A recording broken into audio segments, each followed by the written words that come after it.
Olá, boa tarde, amigos telespectadores da TV Cultura Litoral. Começa agora uma nova edição do Opinião Litoral, que recebe hoje, com muito prazer, aqui nos estúdios da TV Cultura, o ator santista de coração, de time de futebol, Oscar Magrini. É um prazer recebê-lo aqui, Oscar. Boa tarde, obrigado.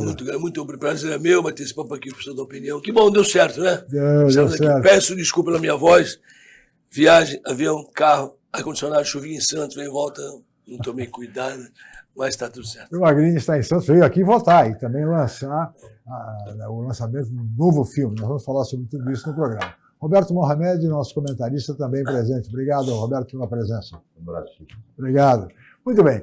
Vamos ver agora um VT que faz uma apresentação, embora seja conhecidíssimo, mas enfim, do nosso convidado, Oscar Magrini. Solta o VT, Davidson, por favor. O ator Oscar Magrini tem 63 anos. Nascido em Santos, o ator também foi modelo fotográfico, professor de educação física e dono de uma locadora de vídeos e de uma academia na cidade. Nos anos 1990, investiu na carreira de ator e passou a atuar em diversos filmes, peças de teatro e novelas. Muito bem, está um resumo da trajetória do nosso convidado, o ator Oscar Magrini, que atua em teatro, em cinema, em televisão, uma figura conhecida. Aliás, só para...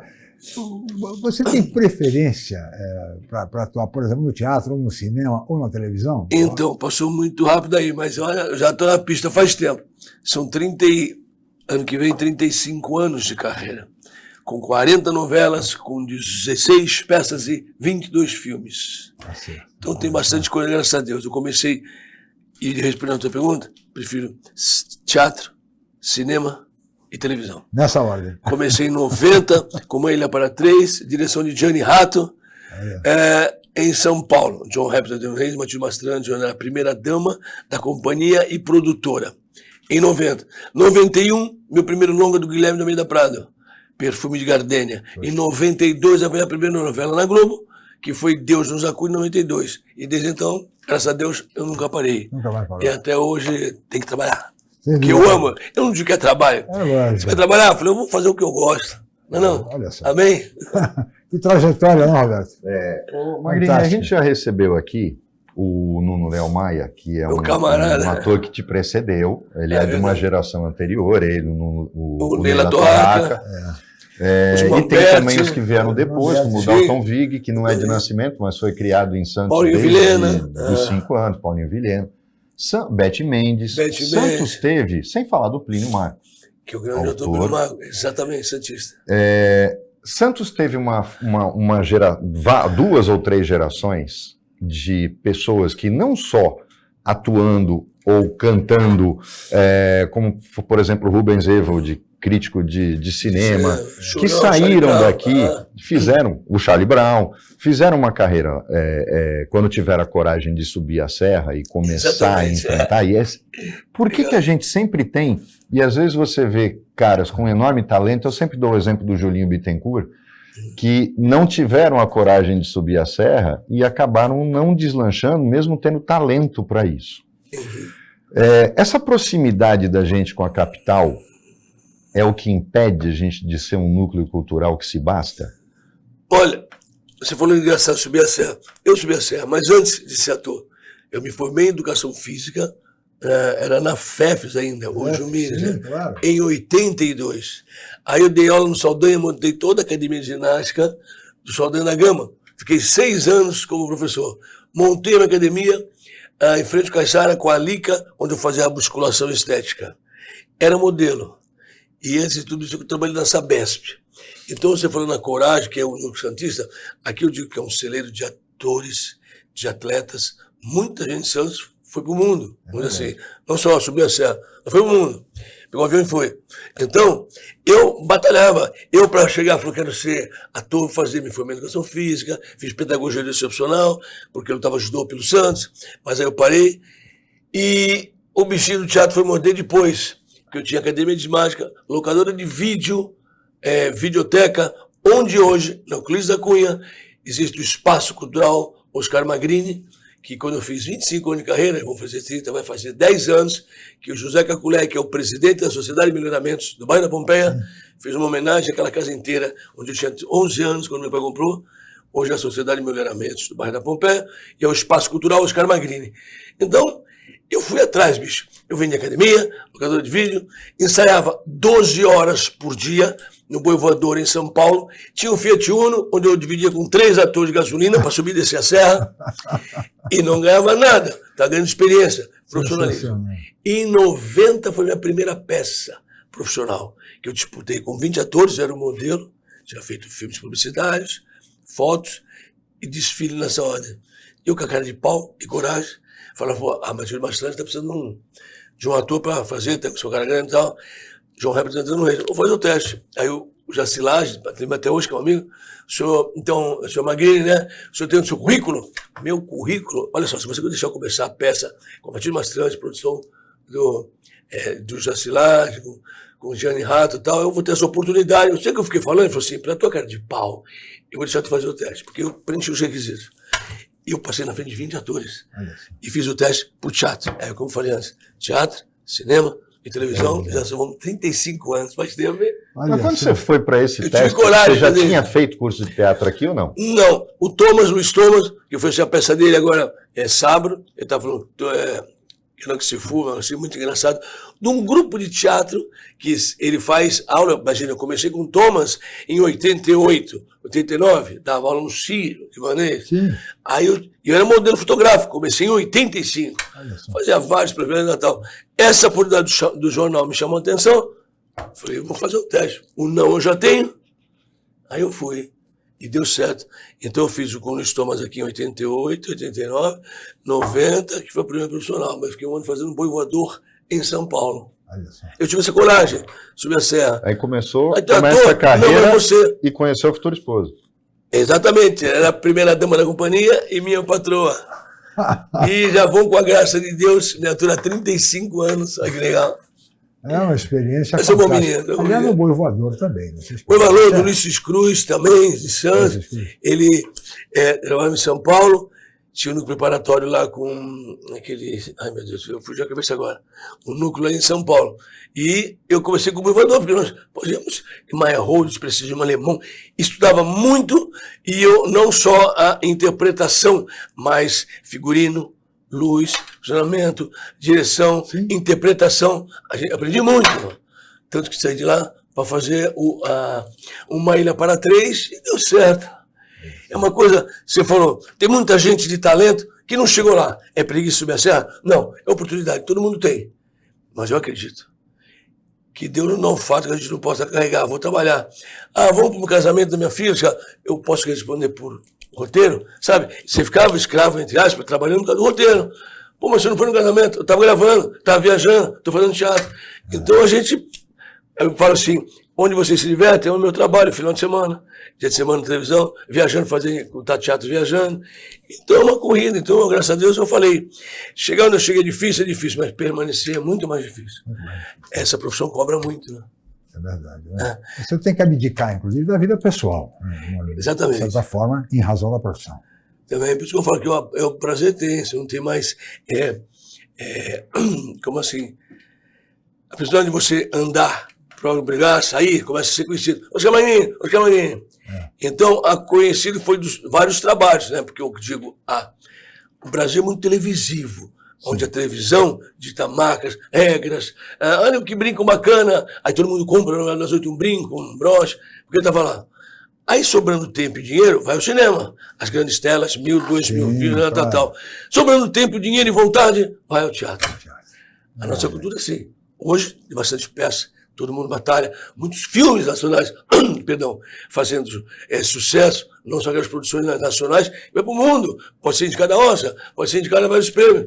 Então, todo mundo vai e sai correndo. Então, eu batalhei para fazer isso aí, para correr, e estou mantendo. Né? E Santos continua sendo também um celeiro de artistas. Nós temos aí iniciativas como o Festival Santista de Teatro Amador, o Festa. O Festa foi também, recebeu uma homenagem também faz tempo. Então aqui em Santos tem, olha, rápido. Eu lembro que uma vez estava passando, acho que no Lago Dourado, com Paulo Altran e a Fernanda Montenegro, não sei se Santos. E outro estava passando Macbeth, com Fagundes, Vera Fischer e tal. 2 grandes peças. Sim. Para pagar, precisa ter público para entrar. As 2 ficaram 2 semanas. Olha só. O Santista vai, o Santista prestigia. É muito bacana. Então, dessas 16 peças que passou agora o Visão Voador, que foi a minha 16ª peça, eu faço questão de passar por Santos. Não, porque os amigos vão prestigiar a casa, graças a Deus, obrigado a todos que prestigiam e gostam do meu trabalho. Lotado, eu estive aqui em Amparo, depois eu voltei em Praia Grande com o Visão Voador. E a casa é fantástica. Então, eu digo o quê? De toda a cidade, Santista prestigia bastante fazendo um teatro aqui, as pessoas vão. Eu fico muito feliz. Mas a cultura é essa, agora, televisão, todo mundo tem acesso, cinema e teatro depois. Eu digo assim, mas está valendo. É verdade. Oscar, você tocou num ponto agora, porque você pegou todas as fases, as 3 fases de, tanto no teatro, cinema e televisão, mas vamos começar pelo teatro, para depois a gente ir para o cinema no outro bloco. Você pegou o teatro antes da Lei Rouanet, você pegou o teatro com a Lei Rouanet e agora com as dificuldades da Lei Rouanet. O Fagundes, uma vez dando uma entrevista no Roda Viva, falou que ele se recusava, as peças dele, ele tinha um hall de patrocinadores, era uma companhia estável de teatro, e que ele não usava a Lei Rouanet para não se tornar instrumento de algumas coisas que ele falou ali no ar, mas que davam a ele independência. Certo. Mas ele afirmou, de bilheteria, o teatro não vive. Se não tiver patrocínio, ele não vive. Você que viveu essas 3 fases, é verdade isso? É verdade. Eu digo assim, o ator é eterno pedinte, porque vou montar uma peça, vou fazer uma peça, são 3, 4, 5 atores. Eu preciso de dinheiro para divulgação, eu preciso de dinheiro para abrir a cortina, para fazer, para tudo direitinho. E eu queria oferecer uma peça do meu querido amigo Alton Basso, 91 anos, fala sobre a carreira dele, não de televisão, mas teatro e cinema, 2 horas, uma peça fantástica, maravilhosa, com aquela voz possante que ele tem, um querido amigo, Alton, um beijo. Então, ele falou para mim, Magrini, nós fazíamos peça, pegava dinheiro emprestado no banco, somos 5, 6 no elenco, batalhava, fazia um dinheiro, porque o teatro era de terça a domingo, com 2 sextas, com 2 sábados, tinha várias sessões, e se pagava o empréstimo e começava a fazer outra. Aí os restaurantes, que restaurante? Acabava a peça, ia para casa, comia, não tem essa de pedir restaurante, patrocínio, hotel, dinheiro. Sim, eu fiz antes da Lei Rouanet, a Lei Rouanet, como está agora. Após a pandemia, o teatro não é mais o mesmo. Sim. O teatro subiu muito, como o cinema veio de terceiro, e o último foi o teatro. Então, necessita, sim, de patrocínio. A Lei Rouanet veio para ajudar, com certeza. Magrinha, vou pedir sua licença, nós vamos para um rápido intervalo, voltaremos em seguida com a opinião litoral.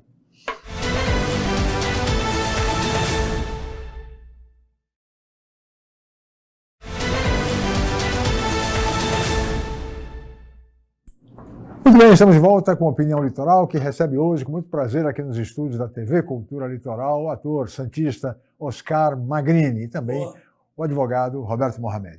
Eu queria mostrar agora um pouco do VT, no VT, o trailer do filme, do novo filme de Oscar Magrini, que já está em cartaz nos cinemas, Operação Borboleta. Vamos ver, Davidson. É teu assassino? Esse elemento já fez 2 vítimas, então vocês precisam ir urgentemente lá para Cerejeiros. Quanto tempo, investigador? Eu quero a sua opinião sobre esse novo assassino em série. Mas você não sabe pedir ajuda. Eu te conheço o suficiente para saber que você quer muito que eu pegue ele. Você já é bastante conhecido aqui na cidade de Velho, pelo policial que prendeu o assassino das flores. Aí de repente um serial killer. Você vai ficar mais famoso, viu? A única coisa que a gente sabe é que ele é canhoto. Pela carta, né? Um soco longitudinal no pescoço, resultado do enforcamento. Ele é alguém muito forte. Ela tá em todo lugar. O que você tá fazendo aqui? Você é muito boa no que você faz. What a crazy life.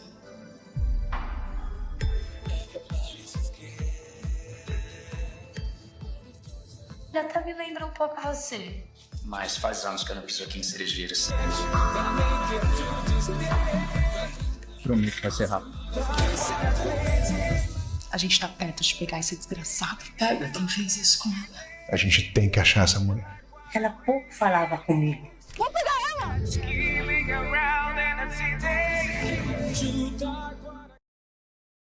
Muito bem, aí está o VT, Magrini. Legal. Uma produção que eu fiz na pandemia. Eu fiz 5 longas, começando primeiro pelo Odradek, que vai entrar em cartaz ainda do Guilherme da Prada, setembro e outubro, pós-pandemia, 2020. Aí eu fiz um do... Esse é o do Silvio Toledo, que fui na Paraíba gravar. Eu fui em janeiro fazer Folhas Secas e depois, em julho, da pandemia, esse aí, Operação Borboleta. E aparece porque eu estou preso, é um serial killer, que bandido e os policiais tinham respeito com ele. E tem um se fazendo passar por mim, eu sei, mesmo modus operandi. Mata as mulheres e coloca uma rosa. E o Henry é o investigador e vem conversar comigo para saber. Então, pô, eram 6 páginas de texto, que só deu uma coisa. Eu e ele falando, porque eu estou preso e tal, volta. E depois vai ter o Operação Borboleta 2, tá? Estreou agora em todos os cinemas, dia 17 de outubro, Operação Borboleta. É isso aí. A gente começou a ter alguns filmes com essa temática policial, Magrini. Ela está tomando conta do nosso cinema, o que mostra até um amadurecimento, sair um pouco daquela... da estamos ficando por trás, que nem os americanos não fazem entretenimento. Muito bons filmes assim que você está falando, Tiro, Porra de Bomba, policial, aqueles trailers fantásticos. O Brasil está indo muito bem. O nível dos técnicos de efeitos especiais, esse trabalho melhorou muito no Brasil? Bastante. Você que chegou dos anos 90 como eu pra falei, cá. uma locadora de vídeo. Eu montei em 87 a videoteca. Então nós éramos obrigados a comprar do meu acervo 25% de filmes nacionais. Tinha que ter. E ninguém gostava. Você que era um cinéfilo, tudo mais, gostava. Vai ver os filmes de qualidade que tinha, como tinha muita coisa, como no mundo tem muita coisa boa, muita coisa ruim. O Brasil foi crescendo. O Brasil foi crescendo. Eu vou dar um exemplo de um filme que eu vi, de vários. Dois Coelhos. Caramba, parece um filme americano, que os caras sabem fazer. E nós aqui com esse filme não ficou devendo nada. Um elenco fantástico, sabe? Que acho que foi até ter indicação, acho que foi há 6, 7 anos esse filme aí. Então, respondo a pergunta, o Brasil cresceu e está crescendo cada vez mais. Porque o que falta, como em todo lugar, que nem nos Estados Unidos tem fantástico, são os roteiristas. Né, que os atores fazem cara a casa, você vê seriados, séries, você fala assim, como é que o cara pensa isso? E é uma loucura, né? E você vê, e nós estamos assim, o Brasil está bem, de cinema. Então, e justamente isso, por exemplo, nos Estados Unidos está havendo uma fuga dos grandes estúdios de Los Angeles, principalmente por conta de problemas como eles enfrentaram na greve dos roteiristas, outras coisas. A tributação, a presença maciça do sindicato, tornando mão de obra cara. E lá funciona. E estão indo para lugares que ninguém imaginava. Nova Zelândia, a Espanha está fazendo uma política de incentivo fiscal. Vietnã, os japoneses, coreanos. Você acha que o Brasil, para que o Brasil se tornasse, por exemplo, um desses roteiros de fuga de talentos, embora a gente já tenha aqui o Saldanha, que produziu muito lá e vai produzir aqui agora o filme do Almir Klink. Do Almir Klink, né? Bacana. Você acha que a gente poderia, talvez uma mudança de rumo na própria Lei Rouanet, mas no sentido de incentivo fiscal, nós poderíamos nos tornar um ponto desse de fuga dos estúdios americanos para pagar menos por conta das nossas paisagens, da facilidade de pessoal técnico? Sim, da mão de obra, de efeitos especiais de técnico. Existia aqui cenários grandes, não estava mais a mesma coisa, que era na cidade ao lado de Campinas ali, grande, virou um polo de cinema, perto. Então o Brasil sempre procurou fazer assim, de lugar, porque sai caro. E quando tu tem filme aqui, não é que se ganha bem fazendo um filme, tem um dinheiro para se produzir, tem a lei do audiovisual, que vai, lei de incentivo também, para pegar, e para produzir, fazer uma produção num filme, no cinema. São milhões. E tem que ganhar dinheiro para fazer. E o Brasil tem muito que mostrar. Velozes e Furiosos, essa franquia, o quinto, foi no Rio de Janeiro. Tudo mais. Todo mundo, Amazônia, vários filmes distintos de roubo, de corrupção que acontece, tira o pó de mão, vai para a Amazônia, vai para o Rio de Janeiro. O Brasil é citado. Porque aqui você tem tudo aqui. Você tem agreste, você tem mar, você tem florestas, tem coisa tropical, tem tudo. O Brasil é um cenário vivo. Então, sim, as pessoas estão olhando e vendo porque nem novela tá feita em Marrocos, em outro lugar, então é Marrocos. Mas eles põem um deserto, põem um negócio, põem o foco da câmera para deixar vermelho, uma terra diferente. Então o mundo está ali. Nós temos a novela que passou aí que eu fiz, Noé, foi a primeira novela bíblica, Cambará do Sul. Eu não conhecia. Tem cânions ali de 1.200, 300 metros, 800 metros, onde a arca, o efeito especial, estava lá no cânion, chuva, e vai levantando. Fantástico, bicho. É Brasil. E eu não fui conhecer Cambará do Sul. Fantástico, ali tem tudo o cenário. O próprio centro de Santos é um centro histórico, é um cenário... Né, que poderia estar bem melhor né? Para fazer um técnico desse que não tem na Argentina, fizeram naquele porto e tal, o nosso porto antiquíssimo, e todo mundo conhece, e deram uma mexida, uma revigorada, né? Ali como tem a Casa do Café, bonito, o trem que era por ali. Então, podia estar melhor? Poderia. Então vamos lá, o Rogério agora ganhou de novo, então vamos trabalhar, um beijo, parabéns pela sua vitória, e vamos, porque Santos é incrível, cara. Né? O maior jardim de praia do mundo, o maior porto da América Latina. Foi entrado, começou aqui, a exportação do café, vieram para cá, o pessoal entrou, abriu o porto por causa do café, da exportação do café, cresceu e somos... Então, Santos é referência, né? O Brasil é referência. Magrini, justamente em cima disso, a gente tem que trazer a questão política. Infelizmente, as secretarias de cultura são sempre a primeira a ser leiloada. Ela, turismo, que deveriam ser as mais importantes para se trabalhar uma política de fato. É a primeira que você bota para o cara escolher, porque é aquela que tem menos verba. Sempre assim, né? Você pegou uma uma época que quase todo sindicato em Santos tinha teatro e tinha um grupo de teatro que usava. O Teatro dos Metalúrgicos tinha o GAL. Bacana, muito bonito. Não existia o Guarani, porque ele estava destruído, e aí depois ele acabou sendo recuperado, o Coliseu e tal. Mas hoje a gente nota que se não é atuação estatal, nem teatro a gente tinha. Porque a gente tem o Municipal, o Sesc, que faz parte do Sistema S. Que é um grande teatro, 650 lugares, mas não tem mais produções, porque por causa dos sociais, aquela coisa mais, não tinha feito verba também, né? Muito teatro no Sesc, é lindo. E a política do Sesc é essencial, que ela cobre o custo da peça para fazer preço popular, para que as pessoas possam ir. A gente não está dependente demais do Estado em relação a isso? Você, por exemplo, Santos não tem um teatro particular. É o Municipal, o Coliseu, ele foi aberto. É municipal também, e o Guarani. E o Guarani, somos assim, teatro. Rosinha Mastrangelo, que é pequenininho, no Centro de Cultura. Mas essa dependência estatal excessiva acaba tornando a cultura uma política de governo. E aí só os amigos conseguem usar. Eu não digo a minha, eu tenho entrada de conhecer as pessoas, porque eu falei assim, preciso de dinheiro, fazendo jogo de governo, a lei do audiovisual, a lei Rouanet, tem que ter gente, não vou dizer que é conhecido para ter, padrinho, vou conseguir. Não, é difícil. Tem milhares de projetos. Eles têm que estudar os projetos. Tem projeto que vai lá e não vai nada, pega o dinheiro e acaba não acontecendo, não rolando. E é obrigatório, tem as pessoas cercam. Então, o governo tomando conta disso, fica complicado, né? A gente vai ter que ter alguém fazer um teatro assim. Antigamente, o shopping tinha cinema. Agora é obrigatório, eu acho que ter uma sala de teatro. E tem que ter vários shoppings, tem sala de teatro. Cinema e sala de teatro.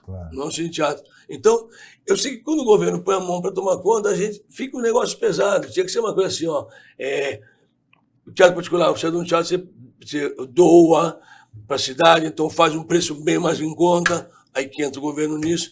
Então, teria que facilitar, porque não é fácil fazer. Diretamente, vamos falar de teatro. Abriu a cortina, olha que espetáculo. No mínimo 20, 15 famílias dependem dessa grana. E não é na bilheteria. Porque só a bilheteria, quando é um sucesso, que você faz... Olha, fiz 2 sessões no sábado, fiz 2 sextas, abri 2 horários. Um ator, isso é maravilhoso. Mas não é sempre assim que acontece. Né? Então, tem que ter uma ajuda sim para facilitar a vida de todos que estão aí batalhando e correndo atrás e fazendo. E para isso, os orçamentos de cultura teriam que ser repensados. Mas, lógico. Porque é o que disse o Mohamed, é o que sobra. Sobrou o quê? Dá para a cultura, dá para o esporte, e é assim que funciona. E não é uma distribuição não tão certa, né? Você falou, segurou aqui, tira lá. A gente pode ficar contente com a vitória de um prefeito, mas a gente acaba não condicionando determinadas coisas. Por exemplo, por que shoppings de 25, 30 anos para cá são obrigados a ter teatro? Porque a lei municipal só dá o alvará se ele tiver teatro. Isso, né? O cinema é opcional. E você vê que essa questão de name rights, que a gente hoje discute por causa dos estádios de futebol, você tem o Teatro Folha, o Teatro Abril. Na verdade, a empresa não fez o teatro. Ela vai lá e coloca o nome dela em troca do patrocínio e faz a divulgação de tudo que tem ali. A gente não pressiona os nossos governantes aqui, por exemplo, vão construir um shopping oportunidade. novo ali, onde vai ser onde é o Portuários, a Portuguesa, vai ser um grande que é shopping, o do né? Grupo Peralta. É Peralta, lógico, olha. E vão dar o alvará sem exigir, olha, não, nós queremos Faz um uma teatro. sala, Era isso que a 500 gente lugares, tinha que 400 começar a lugares, brigar, você exatamente. concorda? E juntar pessoas como você, por exemplo, que é um artista reconhecido, filho da cidade, se junta com o Nuno, com o pessoal que ainda está aqui e pressionar, vocês têm que mudar a lei, a Câmara de Vereadores. Claro. Porque São Paulo começou a ter um teatro em cada shopping, porque a lei mudou e não dá alvará se não tiver. Mas tá seria certo. interessante se fosse, mas não é fácil. A gente vai para o vereador, vai para o deputado, batalhar e fazer, tudo bem. Nós somos um tempo que tínhamos o Teatro Independência. Independência, o nossa. Teatro Independência, ali em pleno coração do Gonzaga, né, Magrini? Verdade, é verdade. Nós vamos para um rápido intervalo, voltaremos em seguida com Oscar Magrini aqui no Opinião.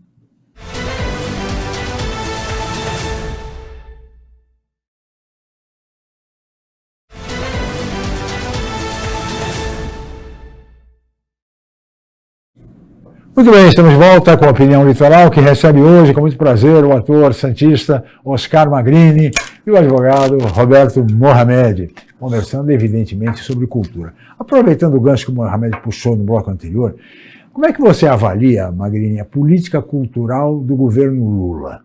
2 anos no governo, ministra Margarete Menezes, enfim, lhe agrada a política cultural deste governo? Aí, como as pessoas falam que quando estava o outro governo, foi tirado, cortado o verbo e tudo mais. Ou fizeram a distribuição mais um pouco assertiva, talvez. Sim. Aí, com o governo, parece que começou a voltar dinheiro e batalhar. Como eu falei antes, o ator sem patrocínio, sem dinheiro, não consegue montar nada. Fica muito dispendioso você chegar e produzir. Então, de fazer. Hoje, como está acontecendo, tem mais salas de teatro, tem muita produção. Você vai no Rio de Janeiro, não tem teatro. E quando tem teatro, no mínimo 30%, ou desses 5, 6 mil, a diária fora a porcentagem que gasta. Então já começa aí. Onde eu vou apresentar peça? No teatro tal.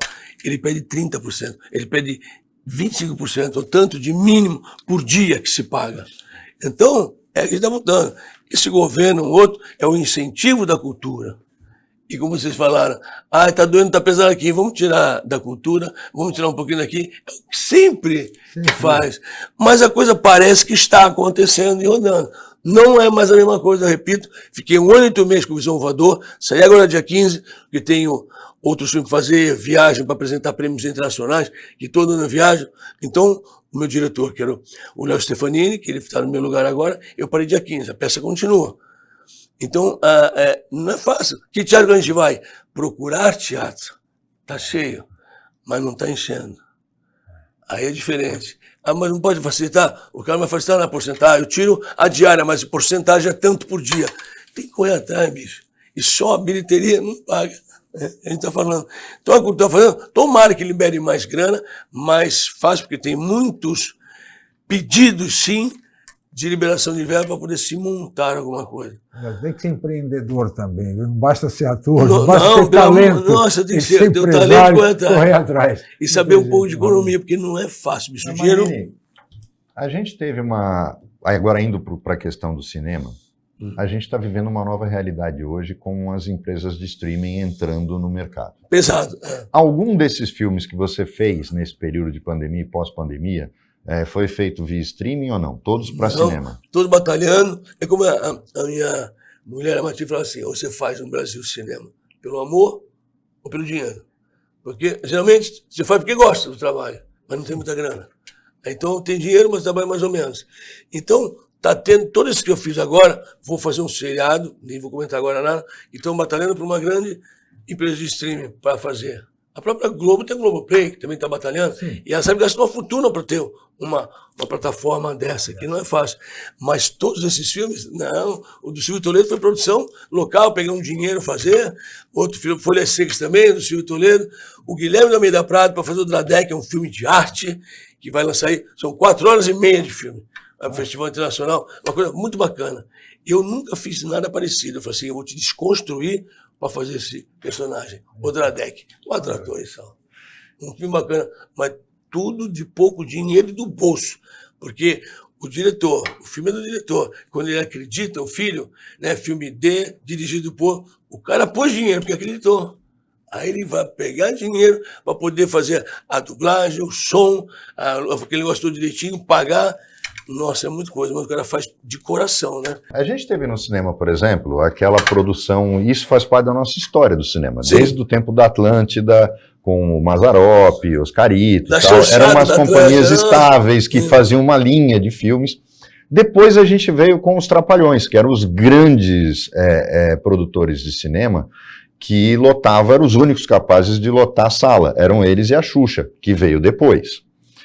Quando eles pararam de fazer, e até nesse sábado o Renato Aragão foi homenageado no programa do Serginho Groisman, a gente vê que isso parou. O grande produtor que produzia filmes na certeza de ganhar dinheiro, esse sumiu, acabou, não tem mais nenhum aqui. E tirando aqueles diretores que tinham o apoio da Embrafilme, quando o Collor a extinguiu, pararam de produzir. Muito cinema, exatamente. Hoje, você tem... quando eu te perguntei do streaming, é justamente porque, por exemplo, esses filmes que você fez foram buscar recursos pela lei do audiovisual, mas vão depender de bilheteria ou de pelo menos fazer aquele caminho de ser premiado em festival para poder ganhar espaço na mídia para depois entrar para a exibição. O streaming acaba sendo uma saída fácil, entre aspas, porque ele garante a chegada dele no público do filme. Certo. Mas a gente não corre o risco de daqui a pouco estar diante de um monopólio, tipo, a única saída vai ser o streaming, porque a própria TV aberta já enfrenta problemas. A gente não pode caminhar para um produtor único, o grande salvador do cinema, e ficar na mão deles, e que são quase todos gringos, porque eu não conheço nenhuma empresa de streaming brasileira. Não, é verdade. Antigamente, vamos falar assim, produção nacional. Você falou da Chanchada, Grande Eterno, Oscarito, tinha os filmes lançados. E tinha as Chanchada, que eram produções 100, 150 filmes por ano. O Davi Cardoso vai fazer agora um lançamento, dia 7, vai fazer um monólogo sobre a vida dele.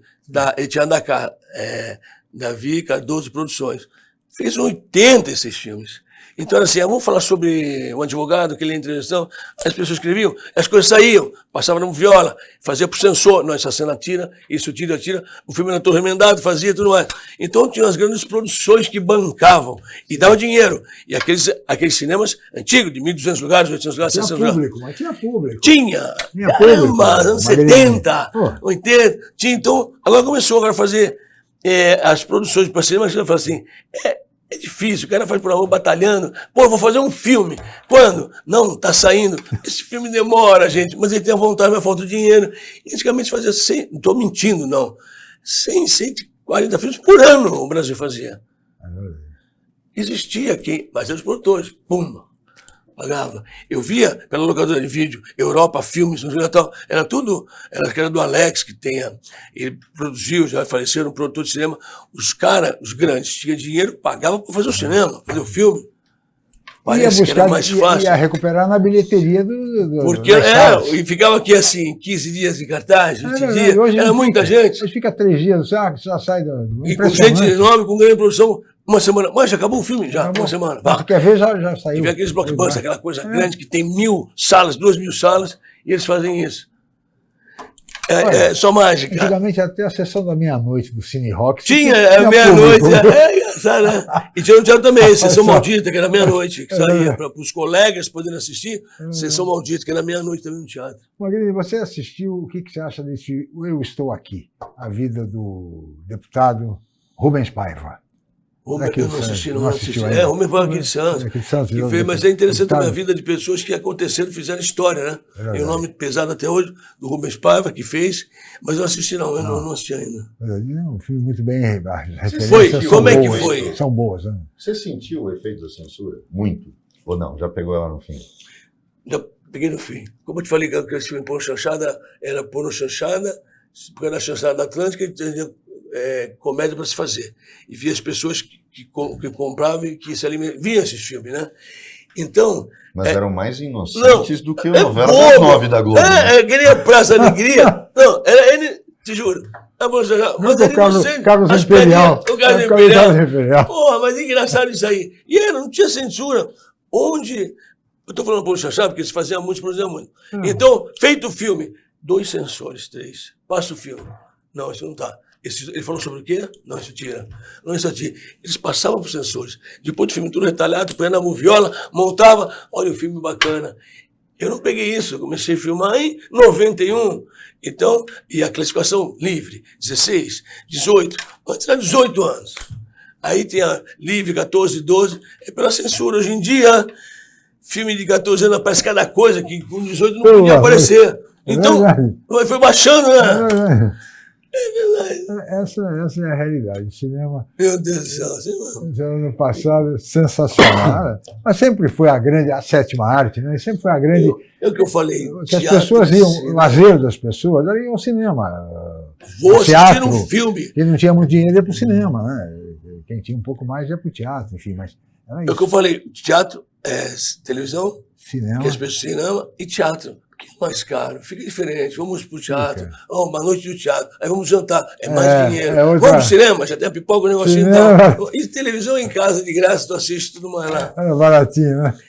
A gente fala, a gente reclama, mas eu amo o que eu faço, é tão bacana. E acho que é por isso que essa coisa gostosa de se fazer. Só para quem está no meio que entende. Enfim. Magrinho, vou pedir sua licença, nós vamos fazer mais um rápido intervalo. E aí nós voltaremos para o último bloco do Opinião Litoral de hoje com Oscar Magrini. Voltamos já.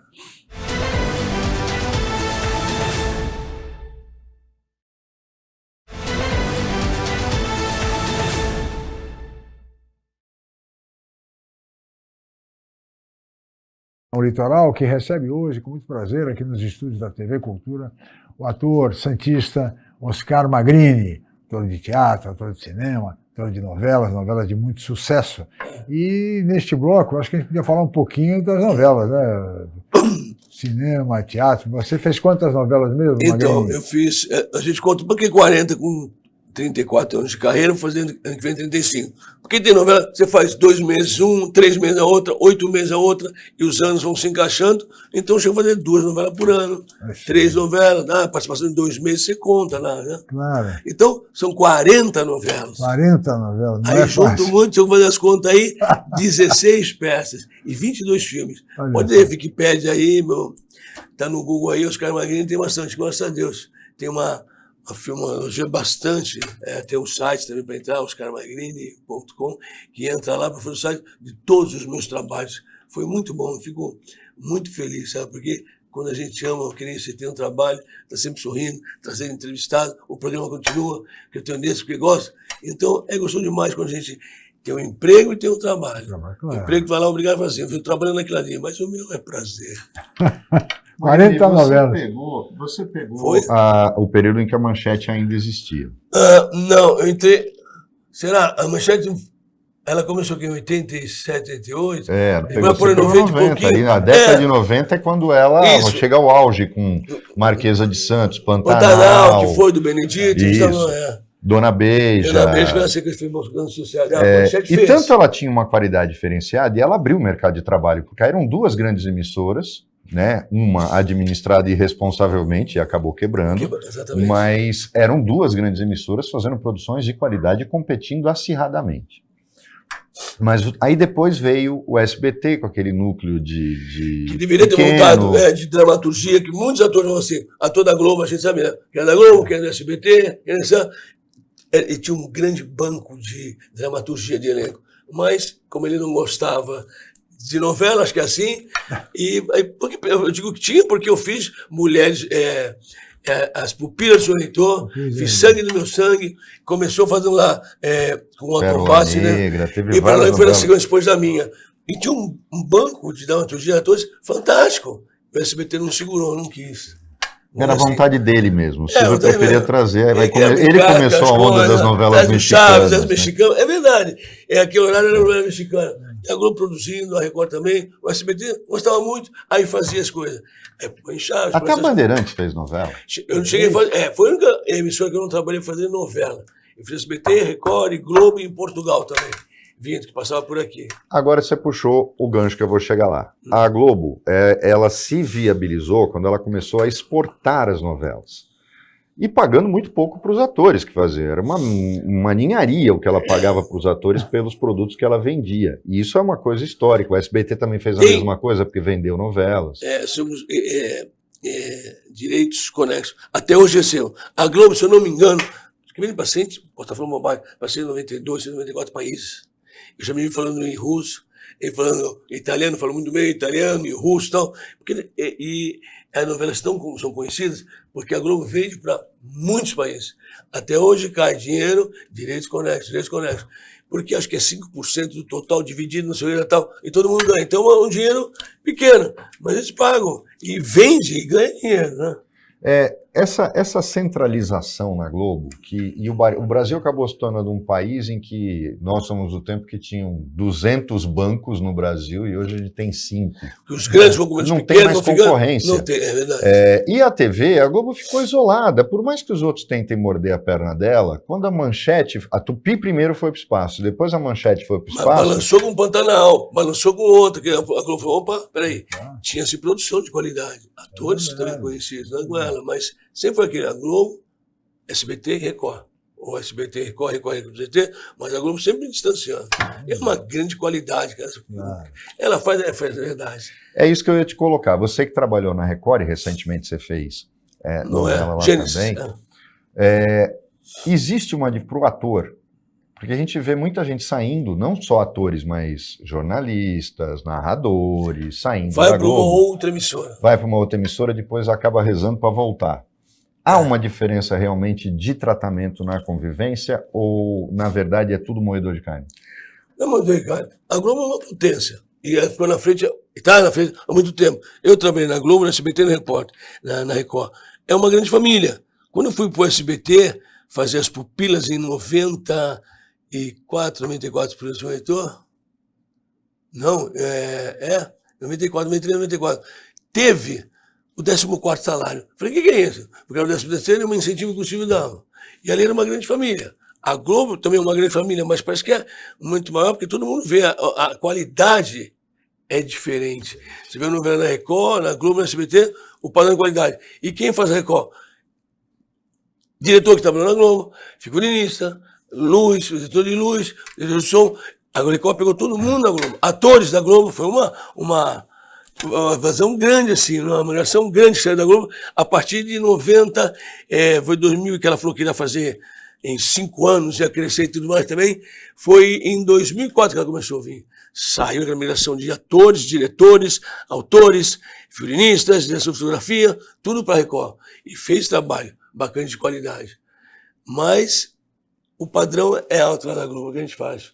E você vê os detalhes da direção de figurino, de técnico, eles são super caprichosos, como todos querem fazer o mesmo trabalho. Mas existe uma diferença ainda, né? Aliás, falando nisso, você teve um personagem de grande sucesso, que foi o Ralph, Rei do Gado, na Globo, né? Na Globo, 96, a gente fala nisso até hoje.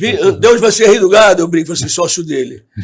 Uma novela que eu era, hoje em dia, falar um cafetão. Tá aí. Acho que eu vou bater nela, eu vou bater nela. O pessoal está colocando aí. Eu já tô me mandando, Léo. E eu quero meu dinheiro. Eu não tava brincando quando eu disse que ia denunciar você à polícia. E vai dizer o que pra eles? Que eu te roubei?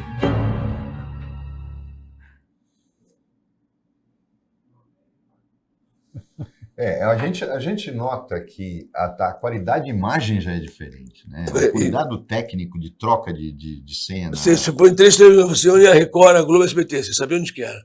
E foram técnicos de luz, de som, de tudo mais, os melhores, também para a Record. Então, vê lá, essa novela aí foi em 96, 28 anos. Até hoje brinca, né? Rei do Gado, foi sócio dele. Um personagem que tinha 30 capítulos de vida. A novela começava em preto e branco, Tarcísio Meira, Fagundão, brigando, família Berdinazzi, Mezenga, juntavam, Romeu e Julieta 6. Eu entraria no capítulo 8º, Dias Atuais, 1996. Eu falei, pô, que eu vou fazer um trabalho, já pensou, falou, não, Magrini, o Benedito, ele tem um filho, uma coluna dorsal. Você é amante da mulher do Rei do Gado, vai morrer no capítulo 30, tá escrito. Pô, mas já tá, será que não tem como? Entrei no 8º capítulo. Você vê na sua casa o 8º capítulo, nós estamos trabalhando 2 meses e meio. E para estar o 8º capítulo na sua casa, você assistindo a entrada do Ralph, o Benedito já estava escrevendo a morte anunciada. Sim. 25, 26, capítulo 30, 35, 40. Não vai morrer, Magnífico? Tá vindo personagem, tá vindo cena, 45. 50, 60, ganha um cenário. Quando o personagem ganha um cenário, porque é gasto, no capítulo da Fortuna por Dia, eu falei, não vou morrer. Me mataram no capítulo 135 e virou Quem Matou o Ralph. Não era pra ser nada disso. Eu ia ser um amante, fui pego no Flamengo, eu ia morrer. Saí da novela. Eu andei mais 105 capítulos. Até hoje, só faz tipo de personagem. Não, só fiz um cafetão, um negócio desse aí. Eu faço o coronel, faço o delegado, faço coisa. Mas esse Ralph marcou tanto, cara, que o Benedito não tinha e-mail, era fax, mandava assim, ele recebia tanto. Falou, mas Benedito vai ter que mudar a história. E ele mudou, cara. Entendeu? Foi um cafetão, foi o maior sucesso. Uma turma mudando a história. Mas naquele momento você não sentiu que te subestimaram? E que você chegou lá e acabou conquistando o público e eles não... Você era o ator que eles achavam que isso aqui é para 20 capítulos, o Magrini tá bom. Olha, o Luiz Fernando Carvalho, que é fantástico, o diretor, é de Biasi também. Eu falei com o Biasi, mas será que a gente não pode falar? Magrini não tem, será? Você vai morrer no capítulo 30. O Benedito não muda, ele não vê grupo de estudo. Que existe um grupo de estudo que a Globo faz, pessoas distintas, não gosta da camisa dele, ele não combina com ela, essa mulher, esse cabelo e tal. Eles escrevem tudo. O autor tem que fazer o que está ali. Fala, caraca, e agora? Para agradar o público. Sim. Ibope. O Benedito, o Manuel Castro, não era muito que liga para isso aí, não. E fez. Pô, mas será que não tem será, Magrini? Felizmente. Cara, ia chegando no capítulo, então o cafetão agradou, pô. A mulherada falou assim, eu tenho uma raiva de ti. Muito obrigado. Quando você aparece, eu desligo a televisão. Não desliga não, mãe. Mentira. Então, a mulher, até hoje, bicho, é uma loucura, né? Que marcou. Mas eu acho que todas as novelas de sucesso, e a Globo tem muitas, tanto quando a Globo fez 50 anos, vai fazer 60 agora, a novela para comemorar os 50 anos da Globo foi Redugado, de Benedito. Benedito tem várias novelas. Tem Renascer, que fez remake, tem Pantanal, tem remake, mas a minha eu acho que não dá pra fazer remake, porque é um cafetão, feminicídio, batimento, não fazer, não pode, né? Hoje não dá mais. Então, né? Não dá mais. Magrini, olha, nós teríamos muito mais a conversar, mas temos... Eu falo demais, né? Bom, desculpa aí. Estamos chegando ao final. Queria agradecer muito a sua participação, a sua presença aqui no Opinião Litoral, viu, Magrini? Muito obrigado, queridão. A todos vocês, um beijo grande, bacana, e fiquem com Deus. Operação Borboleta, desde os 17 nos cinemas, e aguarde com mais novidades. Muito bem. Sucesso, Magrini. Amém, para nós, um beijo. Obrigado, Mohamed. Obrigado. Muito bem. Agradecer especialmente a você, amigo telespectador, pela audiência qualificada de sempre. Estaremos de volta amanhã em mais uma edição do Opinião. Muito obrigado e até lá.